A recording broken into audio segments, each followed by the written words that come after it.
Buongiorno and welcome back to the Grid Sisters podcast. This week we are going over everything Italian Grand Prix. I'm Lauren. I'm Tess. And we're the Grid Sisters. This week we're going to jump right into it. Podium points. Let's get started. Podium points at Monza. My number 3 is Alex Albon's Instagram post about not being able to race. He is so funny. I just loved his epic. He's literally hilarious. Okay, so he has such a good sense of humor. I know. He said, appendicitis, surgery, and no racing isn't what I was expecting this weekend. Negatives, missing out on what looks like a strong weekend for us. Pain. Positives, weight reduction for Singapore. Cool scars. Way to look on the bright side, Alex. Way to look on the bright side. He's so funny. So that's my number 3. Alex gets a point even though he didn't get to race. His Instagram post was enough for me. My number 2 was Mick's move on Nicholas Latifi. Snaps, Mick. Yeah. Yes. I loved it. That. I'll also give the point to Haas because Haas had a cute little radio message after. They were like, that was the most exciting part of the race. Go Mick.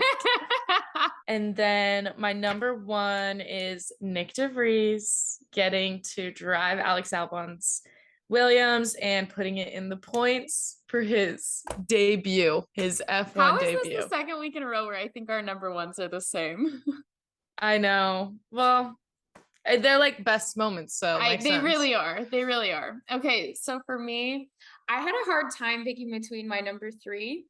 It was either going to be Ferrari not having the worst strategy in the history of F1 this weekend, which that's just something to celebrate when it looks like, they're a fully functioning team, or Daniel Ricciardo's epic race pace and looking like a very strong weekend for McLaren, if not for the oil leak leading to an unlucky DNF.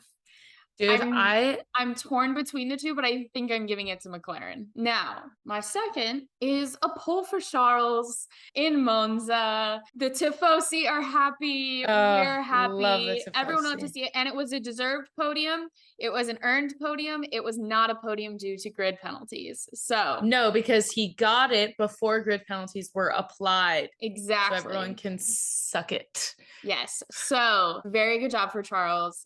Happy to see him there. It was a short-lived P1 victory, but we are happy to see him. Thank you, Daniel, for hurting the race for the safety car. Thank you. But we'll get into this. It wasn't technically Daniel's fault. It's the FIA's fault. And then my number 1 was Nick DeVries. Mine was just going to be just everything about him all weekend. You know what? I'll agree with that. Listen, okay?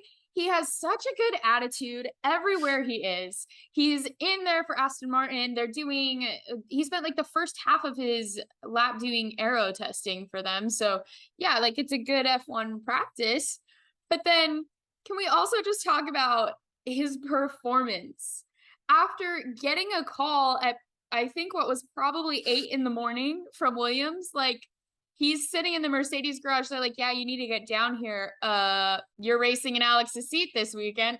Hats off to Nick for then out-qualifying Latifi fantastically. Easy. Yeah, it wasn't even an actual race.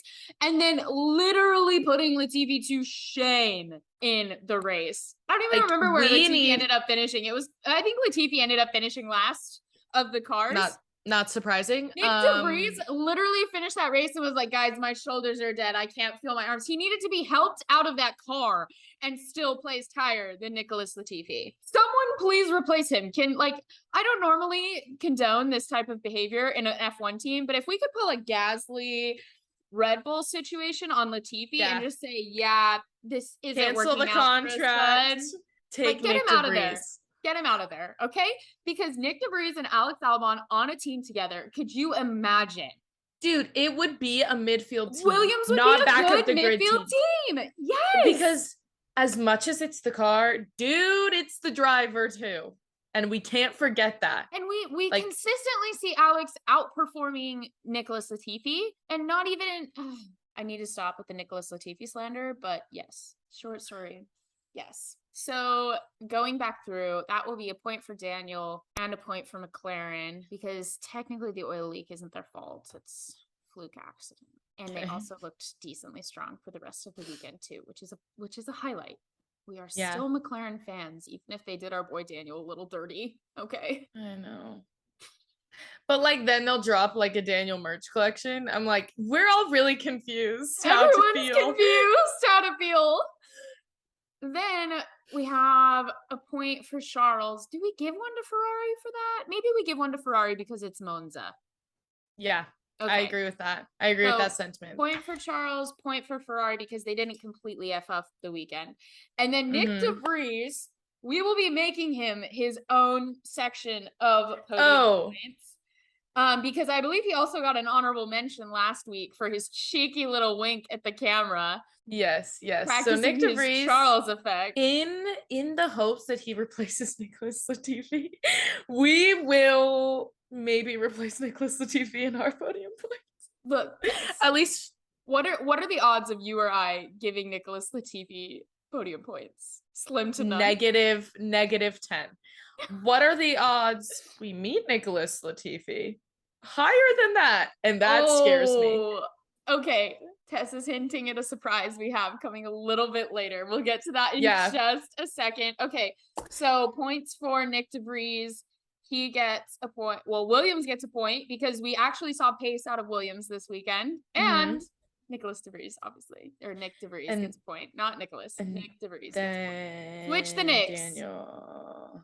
This is my petition to switch the Nicks. Yeah. So for me, Nick DeVries and Williams also. And then Mick and Haas. And then Alex for his Instagram. On the note of, I have a quick funny stat that regards Daniel. I love it. So for the last, I believe, 2 race winners at Monza, the next year they DNF'd. So Charles won in 2019 and then DNF'd in 2020. Pierre Gasly won in 2020 and then DNF'd in 2021. Daniel won 2021 and DNF'd this year. So everyone's like, it's cursed. We can confirm that Max's winning streak will at least end in Monza next year. Max Verstappen will not be winning Monza next year unless the F1 gods have decided to grace him. Yeah, it's also Max's first Monza win, so that's exciting.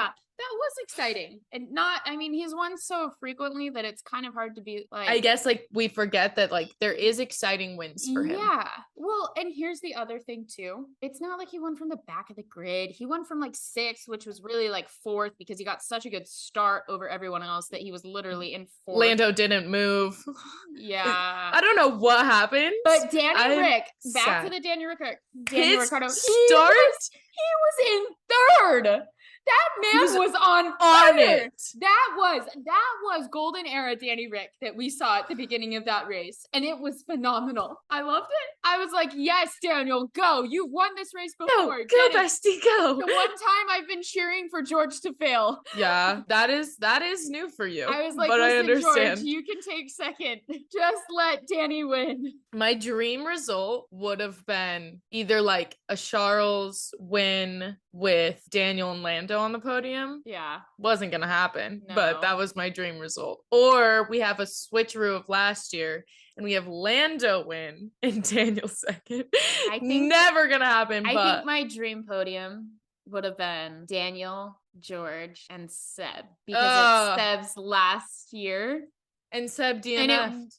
And it would have been so good to actually see him like on the podium. It was painful. No, it's the way that I could literally cry thinking about the fact that Seb DNF'd at Monza, his last race there ever. Like, it's just so painful. I don't know. Like you hear the commentators being like, "Oh yeah, this is, his last race here." And I'm like, "Stop, Crofty. I don't need to cry in the middle of the GP." Crofty, this is rude. This is not okay, Crofty. I'm like, Crofty, I'm really gonna need you to dial it back. Really gonna need you to dial it back. Okay, Quick update on Alex Albon. If you weren't aware why Nick DeVries was racing for Alex Albon was out with appendicitis. He got that diagnosis Saturday morning. He was admitted to the hospital, underwent a full laparoscopic appendectomy on Saturday around lunchtime. So this is the part just updating everyone. Following surgery, Alex suffered with unexpected post-operative anesthesia complications, which led to respiratory failure, a known but uncommon complication. He was re-intubated and transferred to intensive care for support. He made excellent progress overnight and was able to be removed from mechanical ventilation yesterday morning. He has now been transferred to a general ward and is expected to return home tomorrow. There were no other complications. Alex's full focus is on recovery and prep ahead of the Singapore Grand Prix later this month. But he should most likely be fine.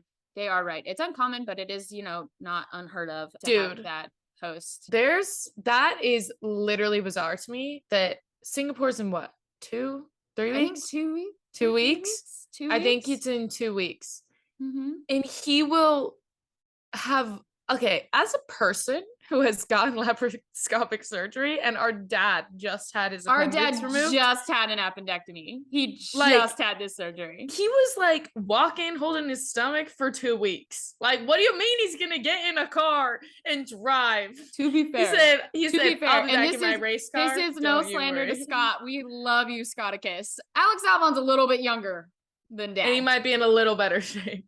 But still, that's just crazy to me. Isn't that nuts? It'll be interesting to see whether or not he's cleared, because obviously he has to be cleared by a doctor for full physical health. And if he's not, then we'll see Nick again. Which I wouldn't be mad about. Yeah, but I do love Alex. Or maybe they'll just fire Nicholas Latifi and we'll get to see Nick anyways. We can dream. Bye! So we have a couple exciting announcements this week, and Tess hinted at one of them earlier. But the first one I'm going to say is that Lauren McDonald, I actually tied, but won first place in my fantasy F1 league this week for Monza. I won a whole $40 for it. It should have been $100. Nice. Or it should have been 80, but I had but you tied. Other guy. Yeah. And I would just like to tell my fantasy F1 league that I am now coming for blood. So I've had a victory and I will not stop. Just to confirm, because I've never played fantasy anything, you pick who you think is gonna get whatever?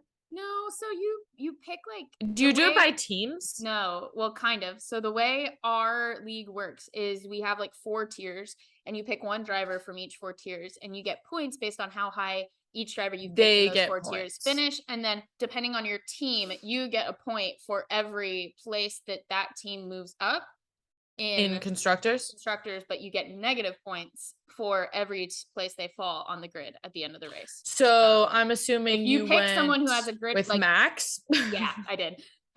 If you had picked Max Verstappen, not this last week, but race prior, is it Zandvoort? Zandvoort. If you picked him at Zandvoort to win from the back of the grid, you got a ton of points. Yeah, that's cool. I just was wondering because I've never played anything fantasy, like fantasy football. This is the only fantasy thing I've ever played because it's the only sport I actually care about.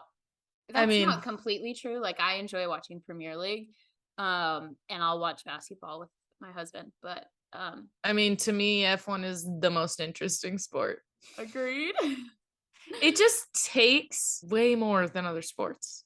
Yeah, I think because the driver in itself is an athlete. I think I've been interested in other sports at various times in my life. When I was in high school, I was really I loved to watch football. I'd watch a lot of college football. And then right after I graduated high school, I watched a lot of basketball, went to a lot of basketball games. The Suns games were cheap back then, so it was easy to just go with friends. Not anymore. No, not anymore. They got good, unfortunately. Unfortunately. We love you, D-Book. But I think Formula One has been my most long-standing sport that I have consistently watched, followed, and enjoyed. So yeah, for me, it's the only sport I have ever really been like this with, besides gymnastics. So Olympic gymnastics, I know everything that's going on. I watch all of it, all of the stuff leading up to Worlds and Olympics, whatever. That's the only other thing that I keep up with. See, I don't even do that with figure skating, and I used to figure skate. Yeah, which is I'm not a gymnast, but I also think that figure skaters have shorter careers than gymnasts, so it's kind of harder to keep up with like the 80 new games and like what Russian 12-year-old is going to be the Olympic gold so I medalist this mainly year. just keep up with the US, but I love it so much. I even went to Simone Biles' little tour that she did. Oh yeah, I remember that. So I think F1's really interesting because they're athletes, and then there's the tech of the cars, and it's a whole nother level that other sports don't have. And like every playing field is different. Yes, I love it. Okay, and then our other very exciting announcement, drum roll, Tess and I will be at the Austin Grand Prix. I just can't even believe it. I could cry talking about it right now. I'm so excited. We're so excited. We'll give you guys all the content we can. Oh my gosh. From the lead up to when we're there. We're gonna have to post about it. We're gonna do TikToks. Yes. Maybe we'll do vlogs and put it on our YouTube channel. That'll be fun. So we're doing all the things. We're in also this will be the first time that we are in the same place since March of this year. So yeah, we'll get to see the Grid Sisters reunion. I'm so excited. It doesn't really feel real. Like it does. Yeah, it doesn't. It feels real because like we're stressed about it and we're trying to plan outfits, but at the same time, like we're really excited and it doesn't feel real. It kind of feels very surreal. So yes. Because I feel like a month's notice is a long time, but it's not actually. Yeah. Like to travel and like have a large event and all these things. And so I'm like, no way I'm getting on a plane just, like, in a one month. Sports weekend. It's not like, oh, you're just like going to one like sports game. No, there's 3 days. 3 days. 3 different outfits to plan. Also, concerts. Tess and I are huge fashion people, so that's like one of our favorite. The F1 and fashion worlds that mix. It's the best of both worlds for us. Check out our outfit ideas that we post before every single race. Yeah. Now we'll actually kind of get to apply some.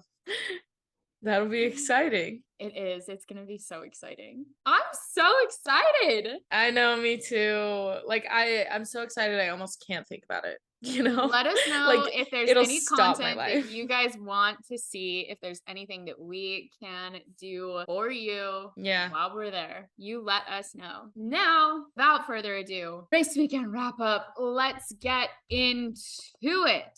Practice. So free practice. FP1, we had Nick in for Aston Martin. Practice for the most part was pretty uneventful.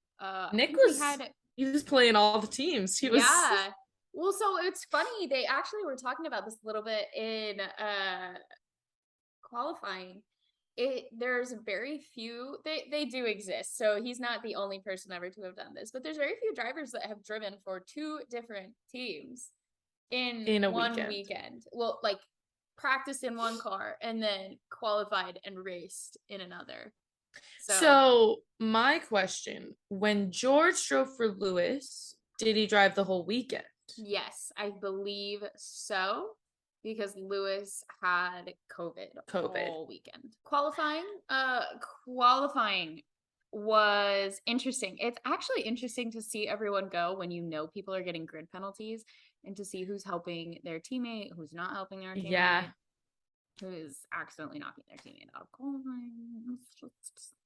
So qualifying results: Charles, Max, Carlos, Checo, Lewis, George, Lando, Daniel, Pierre, Fernando and Esteban, Valtteri Bottas, Nick DeVries, Zhou Guanyu, Yuki, Latifi. It was Seb, Lance, Kevin, Mick. Wow, they literally qualified last. That's so depressing.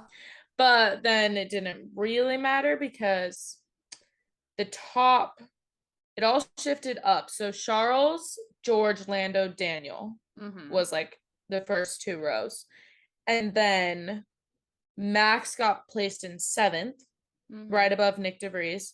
And then the bottom was Carlos, Lewis, Yuki. So Carlos and Lewis, I believe, took new power units. Lewis took a new PU. Oh, okay. Then Max, don't know why he got a penalty. Did he replace something? I think so. And then Yuki's was for having 5 reprimands this season. Yuki bud, what's up? Yukester, my guy. How? Well, not how. We know how. You angry little Japanese human. I love you, but how? I genuinely, like, actually can't believe. Actually, you want to know what's interesting? Is that they Carlos has 4. Him. No way. Half of them are because of Ferrari's unsafe releases. Oh, true. So every unsafe release usually comes as like a reprimand. And there have been a lot of those on Yuki's side. So the thing about Yuki that's unfortunate is the reason that he got put all the way down the grid is because it just really bothers me that he was like, guys, there is something wrong. Let me stop. And they're like, it's fine, dude. Come to the pits if you want, but it's fine. And then he went back out. And also because I believe he loosened his seatbelts. Okay. Because he thought he was getting out of the car. And then they were like, no, come back into the pits. And then he drove like that.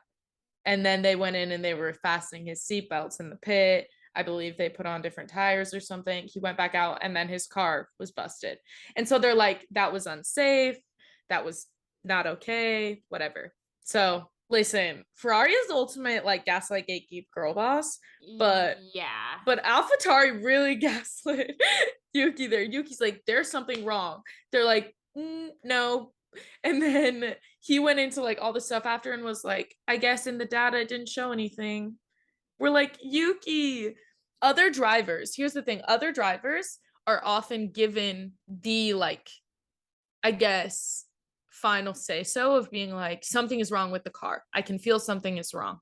And then the engineers are like, oh, if you can tell, we'll figure it out. Not like, pretty sure you're wrong. So that situation, I don't think you know what you're talking about. It's unfortunate to me that Yuki got put at the back of the grid for that. Yeah. Because that was really on his team for that one. Even unsafe releases are usually on the team too, because they're supposed to say like, hey, you can go now. And then they just let them go into another car. Race day. We did not have any crashes. I don't believe so. 2 DNFs. We had Sebastian Vettel's DNF, two DNFs onto the track. I think there were 4 DNFs in total, but 2 DNFs that resulted in VSC. In safety cars. So Sebastian Vettel, which I believe was put under virtual safety car, which Charles had the cheekiest little overtake right before the virtual safety car came on. I was like, or not Charles, sorry, Carlos, yeah. He popped around and then it said yellow. And he was like, I'll take that, thank you. Yeah, you know the memes where it's like this and they have like the fake nails and it's like they'll do it with like a driver with like the big earrings. And they're like, yeah, no, that was Carlos getting that pass. He said, thank you. Oh my goodness. But that was Sebastian Vettel out of his final race at Monza. Then from there, we had some really great fights. Lewis Hamilton overtaking both, I think it was Pierre and, who else was it? It might have been Lando. I think it was. At the same time. Because Lando and Pierre were like, corner. They were like, come on. Because Daniel came out ahead of all of them. And I was like, go, Daniel, go. Come on, Daniel. You can do it. Let's go, Daniel. Daniel is okay. I know that's supposed to be Lando, but just felt we fitting. Just replace it. Yeah. Okay. The way McLaren decided to replace Daniel. Oh my gosh, why would you say that to me? Okay, sorry, so Fernando Alonso. My dark sense of humor coming out and being absolutely malicious. Yeah, that was evil. Fernando Alonso also DNF'd. Which I believe that was in the pit lane, and I think Lance Stroll was in the pit lane as well. I don't remember exactly what the issue was with the two of them, but Fernando Alonso got to 31 laps, I believe, and Lance Stroll got to 39. Sebs was at 10 laps. I That's know. so He only got sad. 10 laps. I just feel like this season has absolutely destroyed him. Like, not like And it's him, but not like it has none of this season has been like a great way to go out with a bang or end with like yeah, exactly.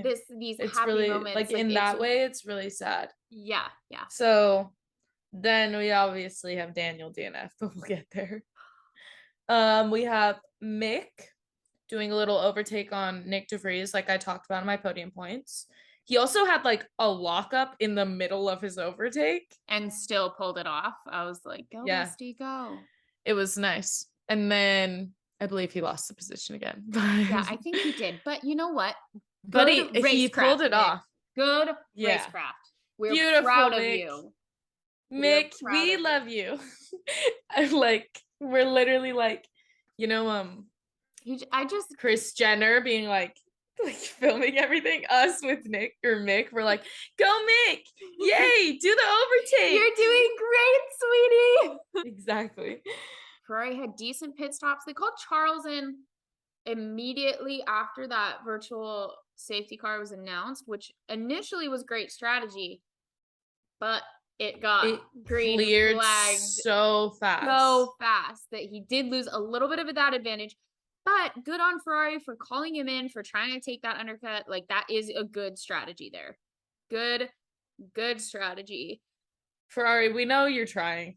We know you're at least they're trying. It feels like they've been doing the opposite the past couple weeks, where it's like, are you trying though?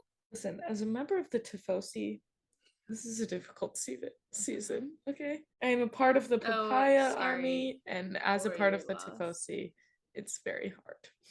Both seasons have been very difficult for you. Yes. As a member of the Papaya family, it has been difficult as well. I feel like luckily I'm a miniature part, like barely. I have my toe in the Orange Army, so sometimes I get satisfaction. Sometimes I get satisfaction. Yeah. Lando had a bit of a slow start, which did, yeah. since he was up in like the P3, I think it did cost him a little bit of that initial advantage that Daniel was able to hold on to. Also, Max, literally on the first lap, he went from 7th to like 4th. Max Verstappen was in 4th or 5th going into turn 1. I just don't even, at this point, I was having this conversation with my friend. At this point, it's not even like we just know what's gonna happen. I know, which kind of sucks. Like it's like I don't wish misfortune upon anyone, but I'm also like, okay, Max, we've seen you win from the back of the grid. We've seen you win from 6th. We've seen you win from the front of the grid. Like, you have proven yourself. Give someone else calm down. We already know you're winning. Okay, so if you could just take it easy. Give someone else a chance. Come on. That's how I feel. Not that I'm for pity or consolation prizes, but also, it does get a little boring watching Max Verstappen win every week. Lewis in P5 after starting P19. Let's not discount that. That was gorgeous. Beautiful. Mm-hmm. Also, in his post-race interview, he was happy with how everything panned out. Yeah.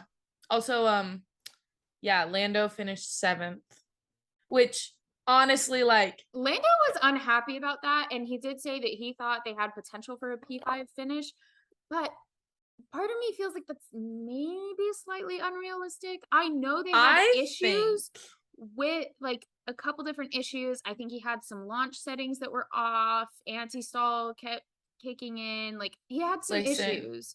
But Daniel was looking at potentially a P5 or P6, but his position had gotten him there, and his racecraft and strategy worked from that position.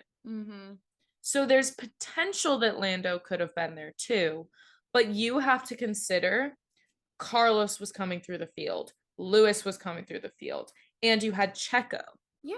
And so the top 6 is Max, Charles, George, Carlos, Lewis, Checo. It's just Ferrari, Red Bull, and Mercedes. To have a McLaren just tossed in the top 6 would be really exciting, but that feels unrealistic. Yeah, no, I agree. I think it would be really exciting, but at the same time, like I say this, you're at the top of the midfield. You're the top of the midfield, but the first 3, are in a different league. Now, Yeah. I will say Andrea said that their pace was matching the Mercedes in qualifying, but we've seen this a couple times over the weekends where they have really promising pace in qualifying, and then their pace just cannot match come race day. It's very opposite of Mercedes, where Mercedes has a hard time in qualifying because for some reason their car cannot fire up the tires for their single lap. Yeah. But they have amazing race pace because their tires handle so well with however the car is amazing set tire up. management. So I just think that it's hard when someone says we're matching Mercedes qualifying pace. Their qualifying pace isn't their best. Yeah. Race pace is their best. Yeah. So I don't ever say like it's not possible, but that might have been. It was looking slimmer than Lando wanted. It'll happen soon, buddy. You got this. You're almost there. You're doing great, sweetie. When Lando gets his first win, tears. Oh yeah, we're all gonna cry when Lando gets his first one. Like that's how I felt with Carlos because I was like, it is such a long time coming. I cried. And listen, like I'm gonna feel this way for Lando and George. I'll feel this way with Lando. I'll feel this way for George. And if we get to see Danny Ricciardo win again. Yeah. And Mick. I almost cried when Mick got a points finish, dude. Like I was so excited. I think I might. I feel like it'll be also if Charles ever wins again. That'll feel great. Yeah. It's been a rough season. And it's been a rough season. He's always on the podium, but it's not the same. Take it from Carlos, who half the time at the beginning of this season was in P2 and looked like he hated his life. Yeah. So obviously the end of the race did not go so swimmingly. All right. So this is where we're going to go into WTF just happened here. Okay. Yeah. So there's a lot of controversy around finishing a race under safety car. Listen, there's a lot of controversy around safety cars. Yeah, that's a completely different conversation. Mm-hmm. So some of you may remember last season, he had a slightly controversial race ending with a safety car. We're not going to go into that. What we will go into is, first of all, poor Daniel. He was doing great. Second of all, the car got stuck in gear, so the marshals couldn't push off the track. So they had to come get the cherry picker to come get the car. Now, the race director had a couple of options. He could have red flagged the race immediately. We could have had a restart. We could have had 5 laps of great racing. That didn't happen. And I can understand why, because that does unfairly advantage certain people over others. And people could see that as potentially unfair. Mm-hmm. Now, the other options we had here were to let them race the last 2 laps after it had already been cleared, as Charles so lovingly put. He said, why are we under a clear. Safety car? It's clear. Granted, there are things that the drivers do not know. There are things that, that we don't know. We don't know if there's debris. We don't know if there's marshals on the track. We don't know any of that. Okay? We don't know those things. Yeah. But instead, our race director decided that finishing that race under a safety car was what every member of the Tifosi wanted to see that afternoon.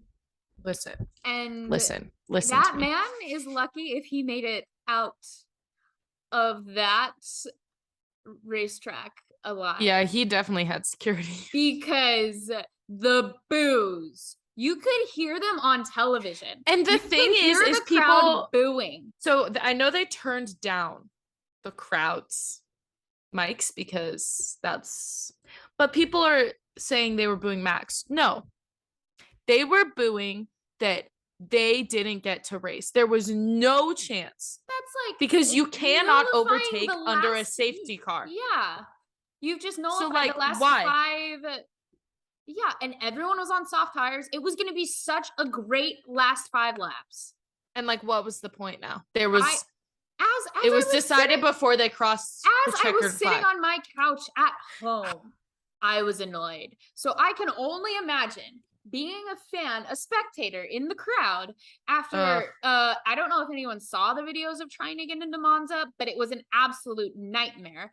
So after I had waited 3 hours to get into the stadium, waited to get to my seat, stood there for however long, ready and watching this race, for it to be decided by a safety car, I would be livid. Outraged. Absolutely. I was like, listen, you know what? Valid. These feelings, very valid. You're not wrong. It's back to like rivalries. I understand that people get really out of hand when it comes to Lewis and Max, but it's one of those things where they were not booing Max, but it's kind of a reason for really intense Max fans to be like, oh my gosh, the Tifosi this, Ferrari this, blah, blah, blah. They're so disrespectful. These are like the worst type of F1 fans, the ones that just take everything and like everything's a conspiracy, everything's controversial. I'm like, guys, ladies, you're both pretty. Listen, like all the teams have the same rules. All the teams have lawyers, all the teams have PR people, all the teams have to get things approved by the FIA. There is not room for the kind of conspiracies that people say happen. Especially not now. F1 is very political. It's very much like who knows who. There's a lot of very strategy that comes into play. Yes. But so much of these conspiracies, I'm like, you guys, I'm embarrassed for you. Like Yuki has said, maybe you should get an MRI. Yeah. And the other thing, when's the last time you got checked for a brain tumor? Might be time. You are always going to say that the person that you do not support who was advantaged is unfair. Yeah. But if Charles was leading the race and there was a safety car, the Tifosi would not say, oh my goodness, I can't believe that is so unfair to Max. That is just so unfair to Max. They should have been able to race because he would have won. They would have gotten the result they wanted. Yep. So I guess that's where I start to be like, guys, touch some grass. Come back to reality. Like, do not make things up. Grass. That was some Stan lingo for you. Sorry. That's internet lingo. Go touch some grass. Come back to the real world for a second. Staring at your keyboard for too long? Yeah. Go touch some grass. Oh, all right. But we're doing I was happy memes? To see George P3 yeah. on that podium. Mr. Consistency, baby. Listen. Ooh. We love consistency, okay? So yeah, we do. Keep showing up, George. We're here for it. Like, it's just so crazy, George, this season. Literally. Throw him in a Mercedes, even if it's a shitbox Mercedes. He said, say less. He said, thanks for the opportunity, guys. He's like, I'm gonna make the most of it. I'm gonna make the most of it. And for our last and final portion of the Grid Sisters podcast, we have Pop Culture Princess Tess Nicole. Take it away, darling. Let's do some memes, guys. Obviously, Alex's Instagram post goes in here. Loved it. We also have the meme of the Ferrari drivers. The Ferrari drivers as minions is one of my favorite content pieces of the entire weekend. Also, Charles Mattia in the banana. Bonotto. Also, Charles in the banana and then Charles in the race suit. Hilarious. Also this one, long live King Charles. Yep, that was another favorite. One thing that we have not addressed yet of the weekend is the passing of Queen Elizabeth. I'm not British, but I did tear up a little bit. It's one of those moments where somebody posted a picture of her with the caption London Bridge has fallen, and I was like, ooh. I was like, there comes the waterworks. I don't know why that hit me in the feels, but it did. You're like, whoa. I'm like, I'm not British. Not everything she did in her life was amazing, but she was a symbol of hope and light for a lot of the British people. So yeah, we do need to acknowledge that of this weekend. Nick DeVries in all of his different outfits for all 3 teams. For Mercedes, Williams, and Aston Martin, it says me creating new accounts to get 1 month free trials. Accurate. So funny. Also kind of accurate. How many 1 month free trials how many 1 practice free trials does Nick DeVries need to get before he's in a permanent seat? Oh, I know. This one's funny. It's almost like, okay, so it's them in their like under their race attire. Yeah, the black ones. I do like those a lot. I know, I like the black. And it says the men in black at your service. Minions who? Oh, no, this one. A kid in the SpongeBob shirt, and then Charles. And it says, remember him? This is him now. You can't tell me that's not the same person. Oh my gosh, that's hilarious. Okay, there are some really good ones. This one's so good too. Carlos signs every time he pits, and it's from whatever this movie's called, Interstellar. It says this little maneuver is gonna cost us 51 years. Carlos every time he pits. Accurate as well. Max, I'm on softs. George, me too. Lewis, I'm on mediums. Carlos, you guys got 4 tires? 4 tires? I loved this meme. I saw this multiple times and I laughed out loud every single time. You guys got 4 tires? That's also just one of my favorite memes of all time. Wait, what? I love penguins. Okay. Fun fact about Tess. Penguins are her favorite animal. Loves penguins. I'm going to insert the photo of you in New York City with the penguin at Christmas time. Oh, I also have another one of me at a zoo like this because there's penguins behind me. This is Ferrari at Monza. We will see a low downforce configuration and the drivers will have PU with aggressive mappings. Ferrari power unit. Kaboom. And it says F175 Monza engine mapping. Yes, PU. Kaboom. Kaboom. This one, Lewis Hamilton at the Dutch Grand Prix. I can't believe you guys beep beep me. Can't tell you how beep I am. And then it says Lewis Hamilton has revealed that he was late to switch to the right engine mode before the safety car restart at Formula 1's Dutch Grand Prix. And it's the SpongeBob screaming in a little. Yeah. Oh, this one, it's not funny to make jokes about the Queen.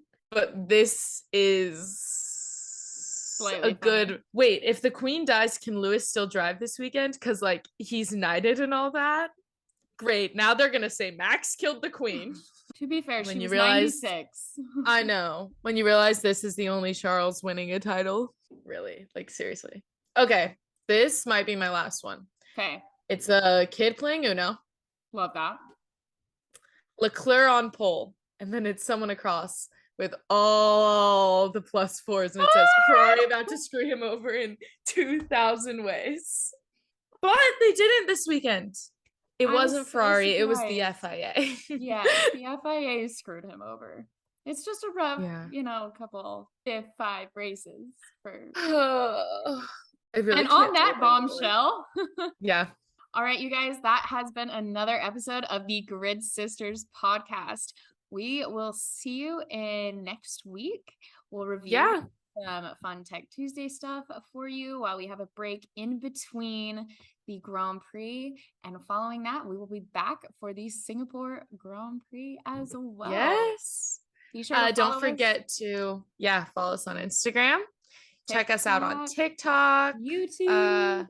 YouTube. Our podcast is available on Spotify and Apple. And in the meantime, drink your water, eat your vegetables, take a nap, maybe, I don't know, get some sunlight for the day. Like Tess said, touch some grass. And we will see you guys in our next episode. Have a great week. Bye. Bye.